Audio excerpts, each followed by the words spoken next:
Welcome to our 2020 webinar series. This year, we'll be focusing on the whys of insurance. LLIS offers many insurance solutions for fee-only advisors and their clients, and we understand that with many options come many questions, which is why in 2020 we'll tackle the whys of insurance. Each webinar will last about 50 minutes, and you must be logged on for the full 50 minutes to receive CFP credit. Please be sure to ask questions as you have them by typing them into the questions box. We'll answer all questions at the end of the presentation. Today's webinar is being recorded and will be posted on our website within a week in case you missed it. Today's presenter is constantly monitoring the changes in disability insurance and ensures your clients are getting the most up-to-date solutions. She joined LLIS in 2005 and has paved her way by covering various types of disability and critical illness insurance. And here to share her knowledge is Kathy Bilodeau. Thank you, Claudia. I want to thank all of you for tuning in today. I just want to give you a heads up. I'm doing this from home, never done that before. So if you hear a cat, dog, or a husband in the background, it's because I'm at home, like probably a lot of you. So just bear with us as we get through this pandemic. Um, so disability business. I realize this topic may not be as popular as our personal individual disability, but I did want to at least point out that LLIS is equipped to assist you with your business owner clients if you should, obviously have some now or have some in the future. Other parts of today's presentation will be for individuals that may or may not be for business owners. So just want to kind of give you an overview. So some of the things that we're going to talk about today, see if I can get this to work, is going to be business overhead, business loan protection, key person, and buyout. Now, these four are geared specifically for business owners, whereas the specialty coverage, like Lloyd's of London, is for individuals.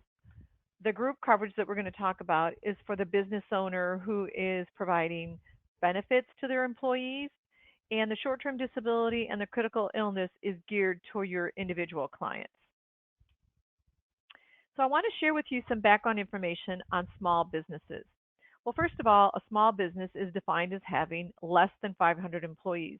So that kind of runs the gamut there. But there are 30 million small businesses, and 24.8 million had no employees, which means they are sole proprietors or there's some sort of self-employed, S corps, whatever the case may be. 99% of all small businesses have a revenue of less than $500,000. And lastly, 42% of small businesses fail due to lack of market need. So, in other words, they're trying to sell a product or a service that the public is not purchasing. And most of the businesses that open and close each year have 20 or less employees. So, as a follow up to that 42% fail, here's some stats that I thought might be interesting as to why businesses fail and how long it takes. So, two-thirds of businesses will only survive 2 years or more. Half of small businesses survive 5 years in business, and only one-third will survive 10 years in business. So, in addition to business owners not creating that product or service that the public is not utilizing, another reason for failure is cash flow problems. A lot of self employed or sole proprietors don't understand cash flow, that you send out invoices to be paid, and it might take 30 or 60 days before you get that money back. So you have to have some sort of operating capital. And if they don't keep that into consideration, they have a tendency to run out of money before they've gotten very far in the business. So, based upon this information, small businesses have a difficult time surviving, not just 10 years, but obviously the first 2 years could be crucial. So here's a little bit more background on business startups. Each month, an average of 543,000 new businesses are started, and 50% of all U.S. businesses are operated from home, which is probably even more so, obviously, during the pandemic. And 86% of small business owners take a salary of less than 100,000, and they're probably putting the money back into the business. I know I've talked to several of you financial advisors that are just starting out, and that's what you've been doing. You're operating from home, you're taking all the money and you're putting it back into the business, and you're really not generating any kind of specific income for you. And it may take 1 to 2 years before you get to where you can pay yourself a salary. So money usually is not the motivating factor for starting a small business.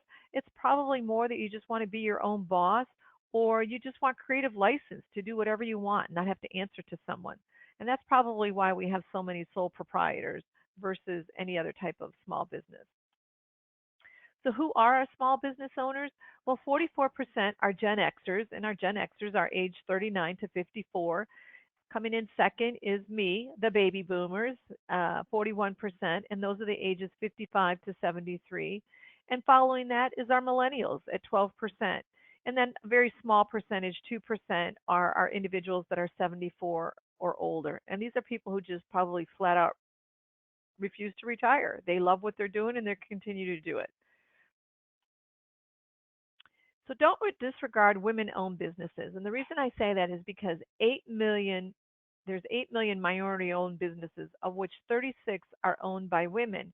And don't count out women business owners because 54% or $14 trillion of American personal wealth is now controlled by women. So make sure you're taking care of your women business owners. So you might be asking yourself, well, how do I approach my business owner's client with regard to protecting their business? This might be new territory for you. Well, the first thing that you want to do is you're going to want to ask this probing question. If Mr. Business Owner, if you were to go on vacation for 6 months, who and how would your business run while you were gone? And what do you think the business owner would say? He'd probably say, "What? No way. I'd never go on vacation for 6 months. That's not something that I would ever plan on doing." But that's exactly what you want him to say because that's what a total disability does. It could put the business owner out unexpectedly and unplanned for 6 months or more. At least by asking this question, it identifies the area of concern that you can assist that business owner with. And the reason that's important is because there's a 79% chance that a three owner business firm will have one owner out for 3 or more months during that business lifetime. 60% of business owners are using a professional, which is great, hopefully someone like you. So that's encouraging that they're not out there, Googling or surfing the net on how to address their business problems. And obviously, you're concerned about that because you're tuning into this webinar. And by tuning into this webinar, you'll have the tools to assist them with their business planning needs in case something should happen to them.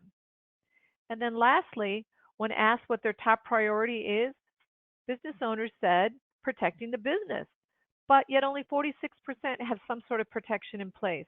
So all the more reason for you to have a deep conversation with your business owner clients. So who needs business planning? Well, good candidates for you to assist are business owners that are small to medium-sized groups, 4 or less owners. They have one location. They might be a service or a professional, and by service we mean like an accounting firm, CPA, law firm, architect, engineers. Your professionals are individuals such as doctors, dentists, optometrists, veterinarians, and then they have to be in business at least 5 years or more. We want to make sure there's some stability there, and that they're not just starting out and that everything is going fine with that particular business. So, like we talked about, there are 4 types of business protection: the business overhead, business loan protection, which can be piggybacked onto the business overhead, or it can be a standalone. Key person, I don't know that a lot of you have ever even been aware that there is such a thing as key person disability. And then lastly, we have disability buyout. Some of you might be familiar with this from the life insurance side, but I'm going to talk to you today about the disability buyout side. So let's get started on our first one, and this is the one that we probably do most often, and this one is called business overhead expense. And what this does is it reimburses the business owner in the event that they become too sick or too injured to work. And it provides similar to an individual disability monthly benefit, to help pay your personal expenses, your mortgage, college tuition, car loans, groceries. This one is designed to help keep the business, the practice, whatever the organization might be, is to keep the bills being paid on a monthly basis, so that there is a business to come back to. Okay? So, who are good candidates for this? Fee for service business owners, 1 to 8. other businesses 1 to 4 owners. And what it does is it provides a benefit to pay the monthly expenses up to $30,000 a month. And that's usually about the max with most companies. Now, the other one that we could talk about is um, if there is a loss of the owner coming in, like a loss of them being able to pay the monthly bills, and it becomes obviously very impactful to the business being able to continue. If it's possible, depending upon the nature of the practice, maybe a colleague or someone else that could come in and run the practice, whether, maybe a colleague that's a dentist or a doctor or maybe a lawyer, CPA, whatever the case may be, your veterinarian, you might have someone that could come in and run the business while you're recovering from your illness or your injury. And there is a situation where we might be able to pay that person, and we'll talk about that in just a little bit. So here's an example of what is covered and what isn't covered. So when you were looking at our expenses, the ones on the left-hand side are typically covered in the eyes of the insurance company, and the ones on the right are usually not covered. And that's simply because these are ones that are not your typical monthly expenses that they want to be participating in. Some of these they don't feel like they're really necessary. So what I recommend is if you have a business owner that is interested in exploring the possibility of getting business overhead expense protection, two things have to happen. One, reach out to me and I will send the business overhead expense worksheet to you and you can have the client complete it. And what that does is it identifies to me what their monthly expenses are with the ones that are actually covered. And then if they're interested in moving forward and getting a quote, then we would have them go to our website and request a disability insurance quote because I still need all that information to run the quote. How much money they make, how old are they, where do they live, what's their health, things like that. Okay. So here's our first case study with business overhead expense. This is Sarah. She's age 31 and she's a dentist. And she was buying a dental practice, and the monthly expenses for the dental practice was over $74,000. But the eligible expenses only came to $30,000. And part of that 74,000 was a loan that she had taken out in order to buy in to the dental practice. So this is what we were able to do for her. The dental practice has an annual revenue of $1.8 million, dollars, and these expenses are actually based upon actual expenses. So she gets reimbursed for them. So here's a monthly benefit for 30,000. We did a 30-day elimination period. This is not like regular personal disability insurance where we can maybe go out to 90 days, 180 days. We don't want these bills not getting paid, particularly if we've got people in the office that have to be paid. Obviously, keep the lights on, rent bills, things like that. So we want to make sure that the elimination period is as small as it can be. So we did a 30-day, and then we did a benefit period of 12 months. Now, with her, she just felt like if she wasn't going to be back in 12 months, chances are she wasn't going to make it back. So we did 12 months and we put the residual rider on there. The residual rider just means that if she was able to work on a part-time basis and is generating some income to help pay the bills, that's great. But if there was a shortfall, she would at least be able to tap in to this particular plan to help pay for the shortfall. And the annual premium was about $6,800. Now, something to keep in mind with regard to the business overhead, let's say the monthly benefit is 30,000, but let's say for whatever reason, maybe because of the pandemic, people weren't going in to see the dentist, so maybe the expenses were only $20,000. Well, those are actual expenses. So what the claims people are going to do is they're only going to give her $20,000. Just because she has the monthly benefit of 30 doesn't mean she automatically gets it. It has to be based upon eligible expenses that she's turning in. So that means that there's an extra $10,000 that's going to stay in that pool. So the benefit period can actually go beyond 12 months because not all the money is being used in the pool. It's not always going to be maybe $30,000 times 12 months. So just want to kind of keep that in mind. Okay. So some things to remember when we're talking about business overhead points. And first of all, it is full underwriting. It's just like any other disability plan. So they're going to be medically underwritten and financially underwritten. So there will be tax returns that have to be submitted, probably business tax returns and personal.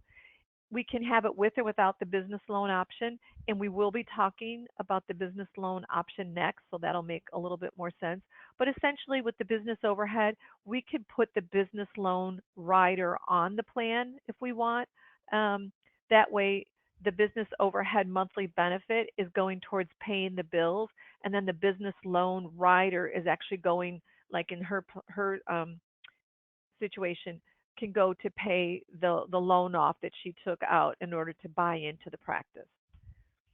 The residual rider is available, and I made a point of telling you that with Sarah, that in the event that she's able to work part time, she could still dip into the policy to help pay those bills. And then it also has the future increase rider. This is really important because obviously the expenses could be going up futuristically, and we want a mechanism to increase that $30,000 in the future. And then lastly, we do have some companies that offer what we call a salary replacement rider. And what this does is it would allow the business owner to hire someone to perform the owner's duties, as long as it's not a family member. And we could have that person's salary included in the expenses. So, they're not just coming in as a favor and helping to run the business. So keep in mind that, our business owner clients, by having them have this plan, it not only provides peace of mind for the employees and the customers, but it also provides a business for the business owner to come back to once he or she has recovered. Okay, so I mentioned about how the business loan protection policy can be piggybacked onto the business overhead, or it can just stand on its own. So if someone doesn't need business overhead, but they're concerned about what happens if they have taken out a loan and they can't pay that loan back, what do we do? This is where we could just use the business loan protection standalone plan. So when we go back to our Small Business Administration statistics, I wanted you to know that these are some statistics regarding loans with the Small Business Administration. So the Small Business Administration provides annually about $600 billion in loans, but only 58% of the loans um, are denied or applied for a smaller amount. So in other words, they're not getting maybe the exact amount that they wanted. If they wanted 100,000, maybe they're not getting 100,000, maybe they're getting 30,000. So it just depends upon the situation. And then again, when we talked about what causes a business to fail, well, 1 in 6 loans default into these small businesses. And the average time it takes for them to default is 4.7 years. And remember, I talked about the survival rate of a small business. Two-thirds survive 2 years, one half survives 5 years. So, here we're looking at the average default time is 4.7 years. That's just under that 5 year mark. So, providing your client with a solution to this particular area of concern can be very important. So, here again, who's a good candidate? Well, fee for service business owners, 1 to 8, other business owners, 1 to 4. And then what it does is it pays the monthly loan obligation via reimbursement or assign. So what that means is if let's say they have a $10,000 a month loan payment, they have to make the first loan payment themselves, and then when they get reimbursed by the insurance company, in theory, they're taking that $10,000 and they're going to make the next month's payment with it. Or they can have it assigned directly to, hello? Or they can have it directly assigned to the vendor or the banking or lending institution. And these are the types of loans that are approved by insurance companies for the business overhead loan protection plan. And we're going to go over some that are not viable. So, what's the benefit period for business loan? It's a minimum of 3 years or up to 30 years. Now, the reason it goes longer is because this is a standalone. So the business overhead is only going to go maybe 12, 24, 30 months um, maximum, where the loan, obviously, it can go much longer than that. So it can go up to 30 years, minimum 3 years, it has to be kept in force. And it cannot exceed the loan termination date or age 65. So if someone has a loan that they took out for 10 years, then this protection can only go for 10 years. We can't have protection going to 15 years. Um, so it has to kind of tie into that. The termination date or benefit period is age 65. So if by chance we have something that goes that long because someone took the loan out later on in life, that's where that's factored in. and it can be used, if someone took out a loan out to purchase large equipment, do some facility renovations, expand their business, whatever the case may be. These are all viable reasons for taking out a business loan. The maximum monthly benefit is $20,000 a month, or in total $2 million, including principal and interest. So we just kind of have to take a look at it. The situation that I'm going to look at next is Kyle, and he took out a loan because he was going to become a 50% owner of a medical practice, and his loan was for $1.6 million. But he had started to pay down a little bit of the loan, so when he came to us, he didn't need nearly as much. Well, I shouldn't say nearly as much. He still needed quite a bit. So what we were able to do is here again, we take that smaller elimination period of 30 days. The monthly benefit was $12,353 because, like I said, he'd paid down. And this was going to take him, obviously, for 10 years, which comes out to about $1.4 million. And his annual premium on this policy is $24.82. So some business loan points to remember is it can be part of the business overhead plan, or it can just be a standalone protection plan. There is no future increase rider on this plan. Why? Because the loan should not be going up. The loan should be going down. There is no reason to have that monthly benefit increase. If anything, it should be decreasing. If he pays or she pays the loan off early, we can just cancel this particular plan. If it was attached to the business overhead, we would just remove this rider. What it cannot be is a kind of loan that is a line of credit, a revolving line of credit, a credit card, or a family loan. So it's important to remember by having this plan in place, it helps the owner to maintain their credit rating, and it may help them to secure a loan. So if they were to go to a lending institution and say, hey, look, I'd like to take out a loan for X number of dollars. It's my intention to purchase business loan protection so that in the event something should happen to me, you, Mr. Lending Institution, would be assured that you would still get your loan payment from me. The loan benefit period is longer than business overhead. And the reason for that is because business overhead can only go for a certain number of months. We don't want the business overhead going, 25, 30 years, because obviously that person is probably not going to make it back to the business. But with the business loan, they could be theoretically working maybe part-time and they just need a little help with the business loan. Okay. And then multiple loans require multiple policies. Sometimes people will they'll jumble a whole bunch of policies together, and we cannot take jumbled loans with multiple types of vendors.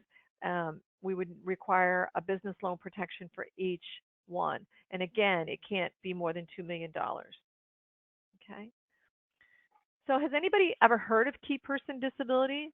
Well, there's only one insurance company that offers key person disability insurance, and hopefully by the end of this presentation, you'll know a little bit more about it. But not every organization has a key person, and that's probably why you don't see this very often. But if they did, or they're interested in it, they need to be able to identify who is a key person. So depending upon the type of organization, it might be your tech guy. I know we value our tech guy, Dave, so much. It might be your best salesperson. It might be, the talented physician or perhaps the talented veterinarian.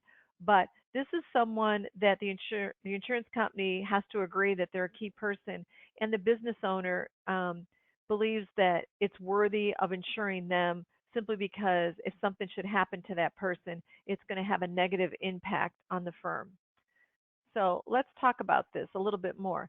So in a survey, more than half of small business owners struggle with finding the right employee. And on top of that, 35% of the respondents in this survey noted that it's harder to find good employees than it was 5 years ago. So that means if you've got some good people working for you, you don't want to lose them. So, I think it's important that we identify key persons in an organization and understand the impact it will have on the business if they're no longer able to do their job. So this is a great question to ask your business owner clients. If he's describing someone to you that he feels is invaluable, what do you want to see happen if, one of your key employees becomes too sick or too hurt to work? Well, in the eyes of the insurance company, this is how they identify or require someone to be considered for disability key person insurance. They must be critical to the business. They may not own more than 50% of the business. They can only be insured under one entity. They have to be under the age 55. They must be a full-time employee and earning at least $30,000, and they must be employed at least for 12 months in that key position. So this is a good um, slide for you to kind of keep in mind, and it probably would help your business owner client just to say, okay, I think I know someone that would fit this criteria. So sometimes you feel like you need to ask probing questions to your business owner client, such as how long can the business run if the client or key employee becomes disabled? And I think this makes the business owner think, well, gee, I don't know. I've never really thought about that before. Or, Mr. Business Owner, would you continue to pay your key employee if he or she becomes disabled? And depending upon what the answer is, you would come back and say, well, where would that money come from? Because the vast majority of people, I think, would want to pay them. It's not like they're on a sabbatical, they're disabled, and if they could work, I'm sure they would. So at least the business owner would have to stop and think about, well, where's that money going to come from? Is it going to come from the revenues of the company? How long are they going to pay the salary? I mean, it just gets them thinking. And then, is there a funding vehicle in place to pay the key employee? So, the financial impact in not having that key person working means that there's a possible loss of revenue to the firm. And obviously, the business owner is going to feel compelled to pay the employee. So, what do we do? Well, key person allows your client to keep their business going if something should happen to the key employee. Well, how does it work? Well, this is a way for you to understand it. The employer or the business purchases the policy. So they're the policy owner, they pay the premium on it, and they're insuring the key employee. The key employee does not receive any benefits, only the firm does. So in the event that the key employee becomes disabled, the insurance company is going to pay a benefit to the employer tax free for a benefit period of anywhere between 12 to 30 months. And obviously, the business owner can do whatever they want with the money. But what most usually do is they offset the hiring costs if they had to bring in someone temporarily to replace that person, um, or help pay their salary. It's up to the business owner's discretion what they want to do with it. But essentially, that's what happens. The key person disability, the benefit is paid to the business owner, not to the key employee. So the issue ages are 18 to 55. Occupation classes would start at a 3 and go on up. Elimination period can be 90 days to 2 years. The benefit amounts can be paid in just one lump sum or a monthly benefit and then a lump sum at the end or a combination of both. The lump sum maximum that can be paid is a $500,000. The monthly maximum is $20,000. And then if you're going to do a combination, you can't get more than $750,000 in total. So here's an example. We have Amy. She's a certified financial planner, and the firm that she works for says that she generates a lot of revenue for the firm, and the owners recognize this. So they thought it would be prudent to take out a key person disability plan on Amy. And so what they chose is a monthly benefit of $17,775, and then a lump sum is going to be paid. So let's take a look at this. Elimination period is 90 days. They figured they could self-insure um, at least 90 days to see if maybe she could make it back. And then the benefit period is 9 months. So combined between the 90 days, 3 months, and the benefit period of 9 months, that's 12 months. So what's going to happen is they're going to get a monthly benefit of $17,000 for 12 months, and then they're going to get the lump sum of $215,000 at the end of that. And that's assuming obviously she hasn't come back yet. So this monthly benefit can help sustain the business from month to month while they wait for her to come back. And if she's not going to come back, then maybe they use that 215,000 to help hire someone else. And the annual premium for something like this was about 2156. So, key person things to keep in mind: the owner signs as the company representative on the application. The company owns the policy, not the key employee. The key employee is the insured. Whoops. And this this is a situation where if there's multiple owners of the company, we just have to have one that's designated as the company representative to sign the application. Okay. And lastly, for the business portion of this, we're going to talk about disability buyout. And I don't know if any of you have worked on a disability buyout case for life insurance, which is probably more popular than disability, but we're going to talk about what buyout is. And during the presentation, you're going to hear the terms buyout or buy sell. They're pretty much interchangeable. So just didn't want to confuse you when you see different terms in different places. So disability buyout, let me just make sure that provides a payment for owners to purchase the disabled owner's business. So if you have a business owner who becomes disabled and clearly is not going to make it back to work and he wants to sell his shares of the business, this allows for the insurance to come in and help the working business owners have the capital to buy out the disabled owner's share of the business. So, some interesting statistics about buyout: that 41% of business owners don't have any written business continuation plan.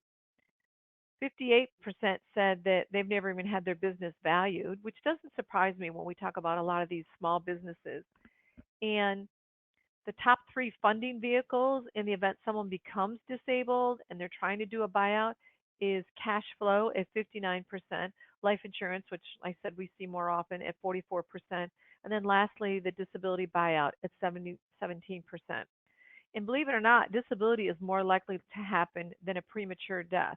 But with only 17% of business owners having a plan in place, there is a huge gap that needs to be covered. But I'm going to educate you today on what you need to do to cover that gap for your business owner clients. So, disability buyout, there has to be a buy sell agreement.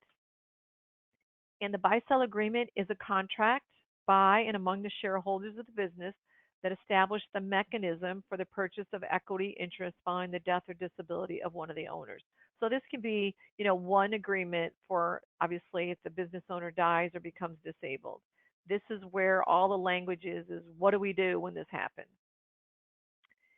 And what this does is it avoids arguments among owners at the time of the disability.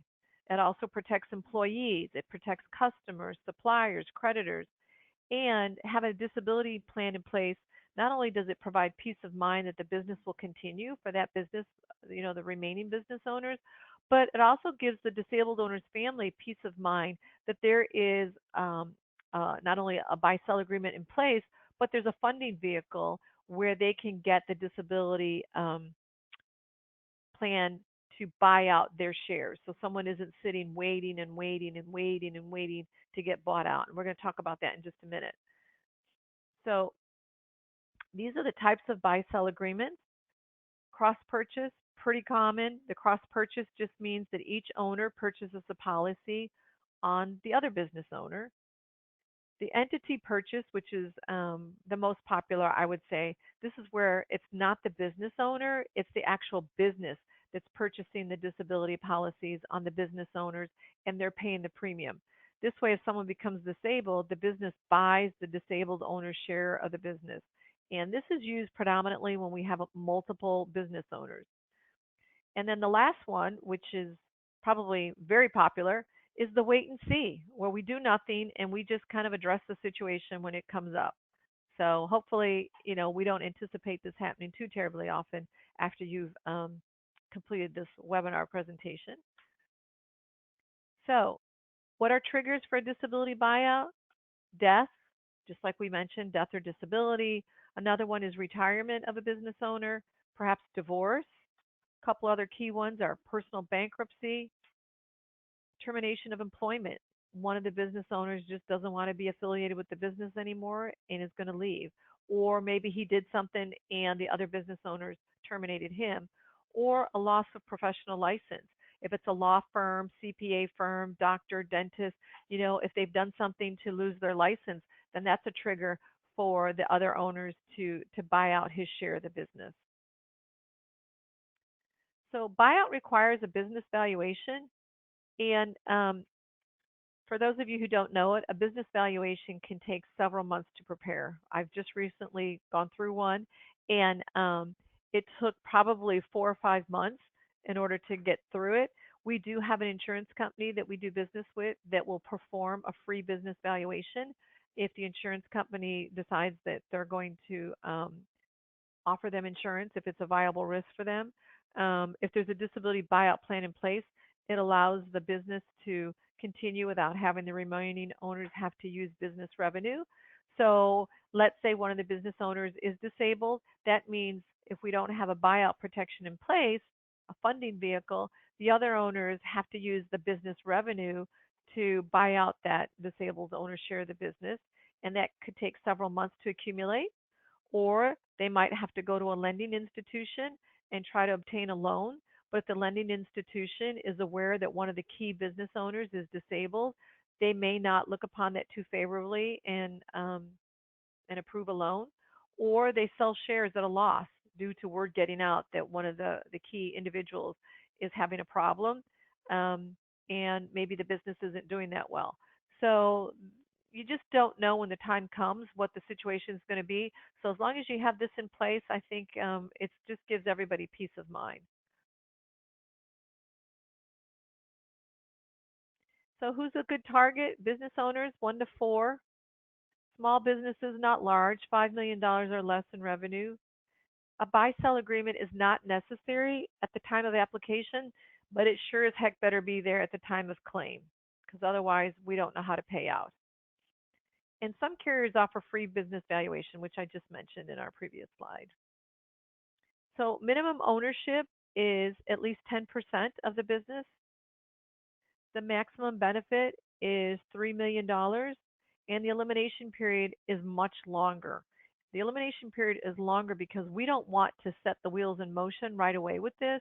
We want to wait and see at least a year if the business owner is going to come back. If not, um, we could do things prematurely. So that's why insurance companies have the long elimination period. And then the benefits here too can be paid out on a lump sum at the end of, 1 year, 2 years, whatever the case may be, or there could be a monthly benefit or a combination. And the benefit period can be 24, 36, or 60 months. Now, disability buyout premiums are not deductible, but the benefits are received tax free. So, it's kind of a wash in my mind. So here's our example. This is the case that I did. We have Billy and Bobby. They own a boutique drug and alcohol rehabilitation facility in the Northeast, and it was valued at $6 million. We've got Billy. He's age 43. They did the lowest elimination period 1 year, and at the end of it, they wanted a lump sum benefit of $1.5 million. They also wanted a monthly benefit for 24 months, and that monthly benefit was going to pay $10,420. Billy's premium was 75.44. But when we got to Bobby, Bobby is older and Bobby's also a smoker. So those two things increase his premium significantly. So he got the exact same benefit, 1.5 million, $10,000 in monthly benefit, but his premium came in at $11,613. So this is just an example of what something would look like if you were to purchase a disability buyout. So they have to be similar in age too, and we're going to talk about that in just a minute. So disability buyout. We address all the ideal solutions for utilizing a disability buyout protection plan. But there are some instances where it just doesn't work, and this is where it doesn't work unless all owners are on board. And by that I mean they all have to apply and they all have to be approved. It cannot be a situation where it's a spouse or a linear family member. So a father son trying to do a buyout disability, mother daughter, mother son, father daughter, whatever the case may be. The reason they don't allow that is because in the eyes of the insurance company, they feel like the family member would probably get the business regardless. And then there can't be a large gap between the business owners, just like Billy and Bobby. They were similar in age. We can't have someone who's in their early 30s and then you've got someone in their 50s because then it looks too much like a retirement or a succession plan and not really a disability buyout plan. So we've got a new concept that one insurance company is offering. It's called the one-way buyout, and this is where one owner that either he or she has a key employee that is competent enough to continue the business if the business owner becomes permanently disabled. So they want to keep the business going, but they just want to put it in the hands of someone that they know is going to take good care of it. So the way this works is um, it has to be a business that has gross revenues of at least a $500,000 or more, and the owner obviously identifies who the key person is. The key person buys the policy to fund the buy sell agreement, and the buy sell agreement is between the owner and the key person, and it has to be written before we apply. The other ones no, but this one way buyout, you do have to have the agreement in place before applying. The maximum benefit is $1 million. So an ideal candidate would be someone where we need a benefit of $1 million or less. The benefits are tax free if paid with after tax dollars. And as I said, the buy sell agreement could be a cross purchase or an entity, and it has to be in place before we apply for the insurance. So some points to remember: all owners have to apply, and they all have to be approved. The policy is owned by the company. It's an entity purchase. The insured signs as the insured, the other owner signs as the company representative. The company representative enforces the buy sell agreement, and the valuation is necessary at the time of claim but not at the time of application. And detailed financial supplements completed at the time of application. And what that is um, we might be asked to identify what's the net worth, what's the fair market value of the business, how was the business value determined. Obviously, if we don't have our insurance company do it, they're going to want to have some background as to how that was calculated. So it's my hope that you'll be better able to perform your due diligence when it comes to your business owner clients regarding these 4 areas of protection. So now we're going to talk about Lloyd's. Lloyd's is like the Mac Daddy. Sometimes you just need a big old umbrella to protect someone. Now, for Lloyd's of London, usually the client has to be earning in excess of a $500,000 or more to make sense to use Lloyd's. So traditionally, we might have some lawyers and fund managers earning $2 million or more. We might have some doctors that are earning that. We might have some professional athletes that are earning that. And the reason we go to Lloyd's is because um, they're able to provide a lot larger benefit than the typical individual disability benefit of like 30 to 35,000. So, what makes Lloyd's of London a typical situation would be someone that has an unusual occupation or is making an inordinate amount of money. Their age, we can go beyond the typical age 65. The monthly benefits can exceed the traditional disability, like the 30, 35,000 that I just mentioned. We can put specialty occupation language in there. This is really important when we get to our surgeons so that if they can't perform surgery, they're not forced to work and just see patients that they won't be able to perform surgery on. It does have a limited benefit period, so your traditional individual disability goes up to age 65. These usually have a 5-year benefit period, and they have to be renewed every 3 to 5 years. So, depending upon how old someone is, that renewal might go every 3 years versus 5 years. And right now, Lloyd's of London is putting a COVID-19 exclusion. Um, so if there's any existing anybody had any pre-existing condition regarding COVID or SARS or anything close to that, they are putting a restriction on that. So one of the unusual ones that we do, and by that I mean it's not a physician, it's not a doctor or someone, or excuse me, a lawyer, a fund manager. This is a professional athlete, and he came to us last year, right before what do you call? I want to say boot camp, training camp, and he needed some additional disability. So we were able to get him with an income of $3 million, a benefit amount of 1 million, an elimination period of 12 months, and a 2-year policy. And his premium is $10,000. And I just got the renewal for it today, and the premium went to 11,000. But apparently they knew there was going to be an increase, and they decided to push it all to next year as opposed to doing 500 last year and 500 this year. So, but they're renewing the policy as long as he pays the premium, he's covered. And at the end of 12 months, if he can't, do what it takes in order to be a football player, he would be eligible to collect $1 million. Now,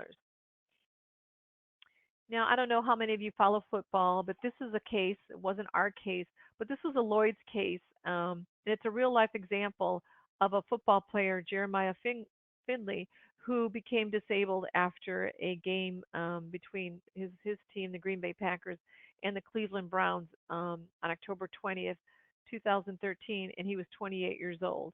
And it left him disabled where he could no longer play football.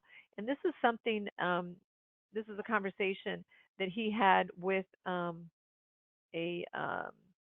ESPN interviewer. He said, "My agent and financial advisors have always preached the importance of disability insurance to me. As athletes, we often feel invincible, which is why it is so important to have advisors who you can trust and who can also take the emotion out of any situation. I don't feel the pressure that I see many athletes do because I've taken their advice. I currently have a $10 million insurance policy in place. If this injury prevents me from ever playing football again, I'll be able to collect $10 million tax free. For me, this is the equivalent of making another 16 million or 17 million in pre-tax salary. While money has absolutely nothing to do with my decision to play, I can sleep at night knowing that regardless of what happens, my family is financially secure forever. Maybe the biggest odds I'll ever overcome. Disability insurance is never a fun conversation, and writing those annual checks to protect myself is tough. But now more than ever, I understand the importance of protecting yourself, protecting your family, and protecting your future earnings. So here's a case that I worked on a couple years ago. Owen is a neurosurgeon. At the time, he was 49 and he was making $1 million. And we were able to get him a monthly benefit of $30,000. He was making enough where he could wait 180 days before he would need the benefit. And the benefit period is 5 years, and the renewal period is 5 years. So his annual premium um, also included a lump sum where he would get $1 million after 66 months. So he gets the $30,000 a month, and then he gets $1 million after another 6 months have elapsed at the end of the benefit period. And his premium was $14,982. But he came to me a few months ago and he said, you know, I know this policy is in place for 5 years, but now I'm making $1.5 million and I don't think the $30,000 is going to be enough. Could you please look into increasing my monthly benefit with the Lloyds of London plan? And he likes the Lloyds of London because obviously it gives him that additional monthly benefit, and it has that specialty language because he's a neurosurgeon, and the vast majority of money that he earns is from being a neurosurgeon. So we were able to get him another $18,000, and same plan, everything else is the same, and the premium is now $22,369. So it increased by about $7,400. He's happy with it. He's already paid it, put it in place, but this is just a typical regular Lloyd's of London as opposed to our athlete case study.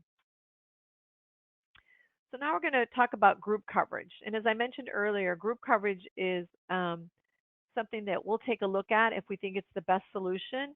And what that means is we could provide group coverage for life insurance, accidental death and dismemberment, short term disability, long term disability, vision, and dental. With the group insurance, we need a census. So I do have an Excel spreadsheet that represents what the census looks like. And again, you would need to contact me and let me know, and I could send it to you and have the business owner complete it. But most of the group coverage is paid for by the employer. So just make sure that they have a heads up about that. So when we're talking about life insurance, the minimum amount is $10,000 and the minimum number of bodies is 3 lives. So the more people you have, the less underwriting questions that are going to be asked. On our long-term disability, the benefit is 60% to 6,000, but it can go higher than that if you work for an organization that makes considerably more money.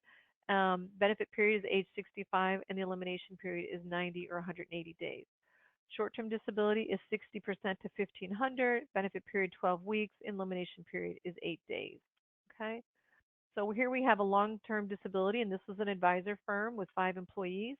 They did the monthly benefit 60% to 6,000, elimination period 90 days, benefit period to age 65, and the 2-year own occupation.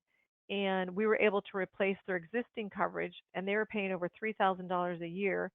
We got it to them the exact same plan for 2251. So they bonused up the wages of the employees, so it was not a taxable benefit for them. This was a graphic design firm, and they had 6 employees, and they just wanted to give their employees some life insurance. So we did 100,000, and the annual premium $800. The employees were thrilled. This is another financial planning firm. They wanted to put some short-term disability in. They had long-term, but they didn't have short-term, and they had 4 advisors, and they did the weekly benefit 60% to 1500, 8-day elimination period, and a benefit period of 12 weeks or 3 months. And this would segue right into their long-term disability, which had a 90-day elimination period. And the annual premium on this was $2,300. Annual premium $2,300. So they were all happy too that they at least had something in place. In the event one of them was disabled and couldn't do their job for 90 days. So over the course of the 15 years that I've been working with LLIS, the last several years, people have asked me, do you have any kind of individual short-term disability? And I hate saying no to people. So I did some research, and I was able to find a company that I think does a really nice job of providing individual short-term disability. And keep in mind, it's geared for a short time. It's not geared for anything longer than 24 months. So candidates who are good for individual short-term disability are ones that may not have it with their existing firm, or they don't have any emergency cash available and they need something to fall back on, so to speak. So with individual short-term disability, the maximum monthly benefit is $5,000 a month. The issue ages are 18 to 61, pretty standard. And the benefit period can be as little as 3 months because it might just be that period of time before your long-term disability kicks in, but it could go as long as 24 months. And the elimination period is 0/7/014. So what that zero means is elimination period was 0/7. If you're injured, and it's very well determined that you're disabled with that injury, you would be able to collect benefits immediately. You don't have to satisfy the 7-day elimination period. The 7-day is if you're sick. So if you have that cold that turns into bronchitis, that turns into pneumonia, that turns into COVID, who knows? This allows that time to elapse before they're going to start paying benefits. Okay, and you have your choice of which one you want to get. So here's my client. He was a 1099 contractor, Judah, for the federal government, and because he was a 1099 contractor, he wasn't entitled to any of the FERS benefits that he would normally get. So he didn't have anything to fall back on. So he came to us saying, "Hey, could you get me short term? Could you get me long term? Could you get me life insurance?" And we were able to get this protection in place. His income was about 83.5, and he wanted to be able to use this as soon as possible. So we did the 30-day elimination period, monthly benefit 3,100, and a benefit period of 6 months. So he said I could self-insure for 30 days, but my long-term disability was a little bit more expensive than what I thought. So what he did is he took his long-term, and instead of it kicking in after 90, he let it kick in after 180 days because it was cheaper for him to have the short-term go for 6 months rather than just 90 months. And his annual premium, you can't beat it. It's $360. So he did a guaranteed issue, so it didn't take nearly as long. There wasn't financials or medical or anything like that. So we've talked about protecting our clients, that are business owners with the 4 different types of business protection. We talked about, our Lloyds of London when they make an inordinate amount of money or have unusual occupations. And then we talked about the individual short-term disability and then all the group coverages. So, how do you protect clients that don't have an income? You know, um, these people still need something to rely on. And that's where I'll come up with critical illness. Critical illness is a plan that came about back in the 80s because two heart transplant surgeons in Europe realized that they did a great job on their patients, but their patients failed to thrive after the surgery. And when they talked to them, they realized it was because, from a financial standpoint, the patients were so inundated with bills from paying for the surgery and then all their bills that didn't get paid while they were going through their recuperating process. So they developed what is called critical illness. And it's essentially a benefit that's paid for cancer, strokes, heart attacks, but it can also be paid for other things too, like paralysis, kidney failure, major organ transplant, all types of things. So let's delve into critical illness just a little bit deeper here. So it's ideal for several different types of clients. People who are self-employed, that are doing kind of new stuff, like maybe they're newly self-employed, and so disability carriers would not be interested in covering them. Realtors is a good one. Writers, whose income, can be very cyclical. Doctors, lawyers, people who make an inordinate amount of money and they're maxed out on their individual disability. They may have a family illness or family history of one of these, and they want an extra layer of protection. And then people who've retired prior to age 64, they want another layer of protection because these things start to happen, maybe in their 60s. And if something catastrophic happens to them and they haven't, started collecting their retirement benefits, this is a way for them to have a big benefit that's tax free and help pay their bills. So issue ages are 18 to 64. Benefit periods you can choose from 10 years to a lifetime. The benefit amount, you can choose it, but there are some restrictions. It can be up to 6 times the earned income of the working individual. Um, Most plans don't give you more than a $500,000. If it's a stay-at-home spouse, they can get 50% of the spouse's income up to a maximum of $250,000. And then some nice features of it is if the insured, if one dies of any cause, so it may not be the cancer, heart attack, stroke, or anything that this covers, they would still get premiums minus the benefits that goes to the beneficiary. So if they never collected on the plan, the beneficiary would get the premium, okay, premium payments. If they happen to die from the covered illness, then the maximum benefit that would have been paid, like sometimes, they'll get a partial benefit, then whatever's left over would go to the beneficiary. Okay. And I'm sure we all know at least one person who's been affected by cancer, heart attack, stroke, kidney failure, coma, who knows? The list is quite extensive as to what this covers. But I did some research on females versus males because we all know females pay less for life insurance, more for disability insurance. Men pay more for life insurance, but less for disability insurance. But females pay less for critical care. So I ran some quotes for both ages, both sexes, for 60, 85, and 125,000. And here's some of the sample premiums. And what I learned is that if we have a stay-at-home parent, you can piggyback that person onto the working person and it will be much cheaper.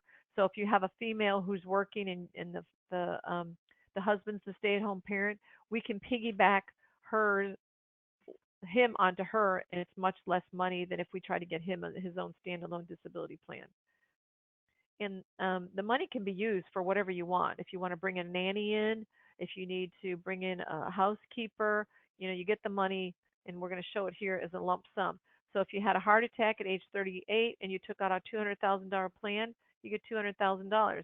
If at age 42 you had a stroke, God forbid, you get another 200,000 because it pays more than once. Age 57, you have kidney failure, you can collect another $200,000. So you're collecting $600,000 for a plan that you're paying a premium on that's for only a $200,000 benefit. So again, you can use the money to pay, you know, school loans, put your kids through college, you can go on vacation, you can, go on a cruise, you can do whatever you want with it. You get the money tax free. Obviously, most people would pay their hospital bills with it, but it's up to you however you want to do it. So this is a case that just got approved this month. He is a dog trainer in Colorado, doesn't have a lot of tools or, things to do or, to do his job. It's a whistle pretty much. and he wanted a $200,000 benefit amount. And the reason for that is he's not eligible for disability, so he wanted something that he could pay his bills. So we included the waiver of premium riders, so in the event he becomes disabled, this benefit would still be paid. And the annual premium is 34.85. So critical illness was a good solution for him since disability insurance wasn't viable. So these are all the different insurance solutions we covered today. Um, Obviously, if you have any questions, go ahead and ask them. Make sure you tune in next month for the Why Are There So Many Annuity Choices. Jerry will be providing that. And top 10 things that make LLIS different. We're not your competition, and we pre-underwrite to avoid surprises. We do sponsor NAPFA, XY Planning Network, Garrett, NAPA Genesis, and ACP. Um, and at this time, you can ask your questions if you have any. So we do have a few questions. So the Okay. first one would be, when would disability insurance for jobs that mainly require high mental capacity make sense, such as a lawyer or a financial planner? I think particularly financial planners and lawyers would need disability insurance. Um, And the reason I say that is because we actually had a lawyer who was making a lot of money and could no longer go to court and actually perform his job. He had a basic surgery for a hernia, and something happened with the anesthesia that he lost his short term memory. He tried very hard to go back to work in the copy room and just make copies and file, thinking that would trigger his memory, but it got to the point where he couldn't do that. So he lost all his income as a working partner. And fortunately for him, he had a group disability plan with the firm, and he had a couple individual disability plans. So obviously, a very basic surgical procedure that he didn't anticipate, at 43 years old, going um, so negatively, would ever end his whole career. So we cannot anticipate. We don't have a crystal ball. We don't know what could happen in the future. But I say anyone who has a halfway decent income needs to protect that, because that income is what you use to pay all your other bills. Great. And we have one on critical illness insurance. Do you need at least one working spouse in a couple? Such as, can you get critical illness insurance if the primary wage earner is temporarily out of work and the spouse is non-working? There has to be a history of income, because obviously they want to make sure that you're going to be able to pay for the policy. And in light of what's been happening, obviously the underwriting guidelines have had to shift a little bit. Um, so I would say that if there's a stay-at-home parent that's not making any money, and right now the person who is normally working but isn't, um, it would be difficult probably to get a critical illness at this time, unless it's a situation where you're going to be going back to work soon. Maybe it was just a furlough or just a temporary layoff. So I think it would just depend upon the circumstances as to what the situation is. At the very least, we could, which is what LLS prides ourselves on, we could run it up the flagpole anonymously to an underwriter and kind of give them that scenario and see what the response would be before we formally ask for a quote from the client or apply. And we'll take one more. What do business owners do for disability buyout when there's a big difference in age? Hmm. Um, the age doesn't really matter so much with disability buyout. We do have one where, well, the one that I showed, there's a big disparity there. But the business is going to pay for that particular policy. So when you have, Billy who's a smoker and Bobby who's not, it's not fair for one to have to pay more. But they're doing an entity purchase where the business is actually going to purchase the policy versus a cross purchase where you have the owners specifically buying the coverage on each other. So that would probably be a better way to kind of level the playing field, so to speak. Great. So thank you everyone for joining us. If we did not get to your question, we will definitely reach out through email. And if maybe you come up with another question between now and the end of this webinar, you can always make a note into our survey, or we have Kathy's email on the screen. And you can always feel free to look at our team and who to contact and reach out as well. Thank you, everyone. Thank you, Kathy. Thank you. Be well. Bye.